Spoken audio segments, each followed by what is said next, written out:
Mike's on. All right, a little after 3 o'clock, we'll have David Stern and Brian Biller coming up. This, according to Michelle Steele from ESPN, this just came over. Just got off the phone with neurologist Dr. Anthony Alessi, who consults with NFLPA. Asked him what he makes of the Shazier spinal stabilization surgery. It's not good. We're not going to see him this season. He may not play football again. No offense to anybody, but that's not the issue right now. Please tell us whether he has movement in his lower extremities or not. Is he paralyzed? Alessi says surgery is needed when the bones around his spinal cord are dislocated. This is a more severe injury than a contusion. This is a much more severe situation on our hands than we thought. The question is, forget football next year or the year after. Is he or is he not without feeling in his lower extremities? That is the question that nobody has answered. I mean, that's got to be the question. The only question that matters right now. Football doesn't matter right now. No one's caring if he's playing football this year or not. Does he have movement or not? Does he have feeling or not in his legs? We don't know the answer to that yet. That's really the question. I mean, no one seems to be able to. I mean, that's the answer. Does somebody want to answer that? Now, the fact they haven't answered it is what is scaring everybody, because they have not answered it. It makes people think that they would answer it in a second if they could. Chris in Huntington, what's up, Chris? Hey, Mike, how are you? What's happening? If you had a choice, what would you rather take as a job? Would it be Giants head coach or Yankees manager? I would rather coach football than anything else. I think it's the most challenging. I think it'd be the most fun. I think you have the greatest control. You get to prepare teams. You get to be in charge of game plans. Baseball is much more reliant on your talent, where you're going to play. I mean, you got a home run hitting team. You got home run hitters. I mean, basically, you got power pitching. You got power pitching. You got a slow team. You got a slow team. Football, you can really be in. You can be very ingenious. You can do different things. You can be very different week to week. So I think football is far more challenging and far more interesting from that standpoint. But I also think it's harder. Now, I think baseball is a lot of fun, especially in big games. But I think that overall, I think football would be the more challenging one, and would be the more interesting one. So I would pick, of the two, I would pick football. Hirsch and Valley Stream, what's up, Hirsch? Hey, what's up, Mike? How are you? What's happening? Yeah, I don't want to get sappy, but this is going to be my last call before you go off the air. So, since you've been a big part of my life for 20-something years, I just want to kind of reflect a little bit. The first time I remember listening to you and Dog was November 7th, 91, when I was driving home from college at Stony Brook, and you guys broke the news about Magic Johnson's announcement for, the HIV announcement. And I never stopped listening ever since then. And I all these years later, I'm married, I got 3 kids, a home, and so forth. And, I just got to say thank you. You've carried me through a lot of stuff, and I've listened along the way. We've talked many times over the years, and I'm going to miss you terribly. So just wanted to put that out there. Thank you. Appreciate it very much. What I was calling about it, I think it's funny how, now there's like such optimism about Boone, and I guess as a Yankee fan we have to be, but a 10-12 start to the season, and all of a sudden people are going to be clamoring. The same people who were hating on Girardi are going to be going ahead and saying, what the heck did the Yankees do? And I'm a Girardi guy. I'm not happy about the move. I don't know if I will be anytime soon, but, memory is short, and we'll see what happens if the Yankees don't start off with a bang next year. Listen, you cannot judge a manager on a couple of games. The Yankees are not going to be enormously quick to make a judgment on Boone if they slump early. They clearly have made a commitment to Boone that'll be, years in the making. I don't think there's any question about that. Dean in Mineola, what's up, Dean? Hey, Mike, how are you? What's happening? I know the day after you retire, that Monday, you're going to be on CNBC. And yes, I will. Yes, I will. Interviewing guys from the Motley School. Just real quick, before I ask about the Broncos, are you believing the hype of this cryptocurrency? No. As a matter of fact, I don't understand it.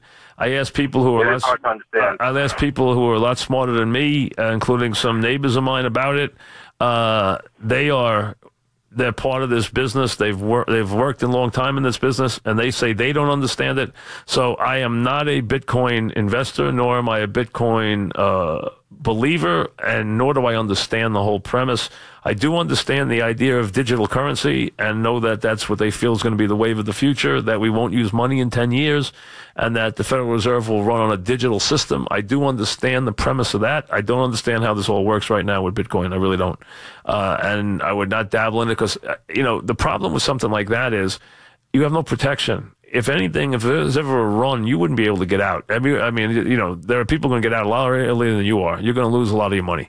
So there's no protection to it. If you're in the market and there's a bad day, you might lose 3 or 4% on a bad day of your investment before you get out.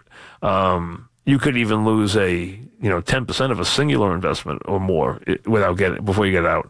You're not going to lose the investment. I mean, in this, you could lose half your money before you got out, maybe more. I mean, I don't know. I don't know enough about it, to be honest with you. I really don't. It's funny that you mentioned that because today I actually texted someone and said, "Can you please explain Bitcoin to me?" Because someone who I know who's an investment banker, and because I just don't understand it. Doug in Ocean Township, what's up, Doug? Hey, Mike, how are you? What's happening?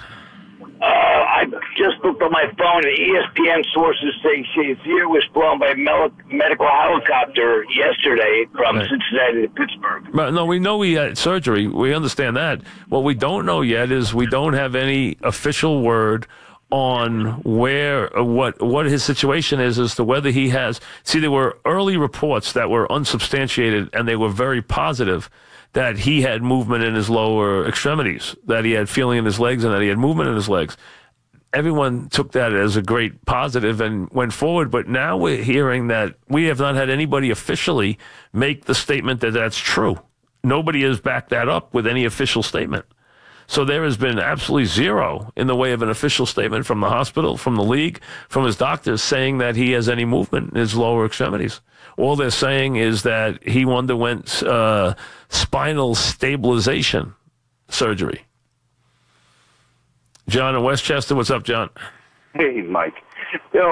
I don't know. Maybe I'm the only guy who ever thought of this, but the NFL should mandate that all teams go back to natural grass, and they have the grass a little higher. I think that'll slow the game down a bit. And what's up with these guys with no knee pads? I played football my whole adult life almost. There's no knee pads. I mean, this is ridiculous. And I think if they do that, I think there'll be less injuries on the field. Thanks, Mike. Well, listen, a lot of times, a lot of players don't want to wear their pads, and a lot of coaches would be very adamant. I mean, there were you had running backs didn't want to wear you had wide receivers and running backs didn't want to wear pads. You had different players didn't want to wear certain pads. They're there for their protection. I totally agree. Some coaches used to make sure they wore their pads. They should all have to wear their pads, no question. That's number one. But, I mean, when this kind of thing happens, this is the one that is just you're so fearful of. This is the ultimate one that scares the heck out of you when you have someone who you're worried about whether he's going to walk again. I mean, that's what you're dealing with here. Brian in Spring Lake. What's up, Brian? Hey, Mike. How you doing, Mike? Before I even get to my question, just thanks for the last, I don't know how many years I've been listening, but some of the best radio was 5 years ago during Superstorm Sandy when you were really like our voice when, if you remember when things were going bad, nobody had power, and I know you were affected. And you really let everybody just call in and vent. And for me, I'll always remember that time. Oh, yeah. I drove everybody crazy. I drove the power companies crazy, my wife crazy. I drove the governor crazy. I drove everybody crazy. I didn't have power for 17 days. I mean, now, lucky I had a generator, but, that did 50% of my house. But, I mean, but I was better off than most. But, I mean, that was crazy. I mean, that really was a crazy time. It really was. It was. Now, I don't know if you were doing any countdowns or anything, but for the New York area these last 30 years, maybe you could give me like your top 5 best coaches, and maybe an easier list to compile might be the 5 worst. I'll take the 2 lists. I won't do them off the top of my head, but I'll think about them for a while. 5 bests, I mean, I think that'll be pretty easy. The 5 worst could be a lot more interesting. 5 worst would be much more interesting than the 5 best. We'll write it down. 5 best coaches last 30 years. Last 30, 5 worst last 30 years. Okay. Let's see. Best is going to, you got a couple of jump off the page at you. Now they have to hit inside the 30 years of the fan. So you can't have a guy like Al Arbor in there, okay, who would have been there for sure, but you can't have him in there. So because he didn't win anything during the time of the fan. It has to be from the time of the fan, from 87 on. It has to be in those years. That's why he has to be inside the years. Brian in East Hanover. What's up, Brian? Hey, Mike. For the Giants' new head coaching search, how much do you think the front office has to consider when doing the vetting? That you got to deal with a guy as polarizing, perhaps having to discipline a guy like Odell Beckham? Does that concern you with bringing in maybe a potential rookie head coach? You think you need a veteran to take care of a guy like Odell?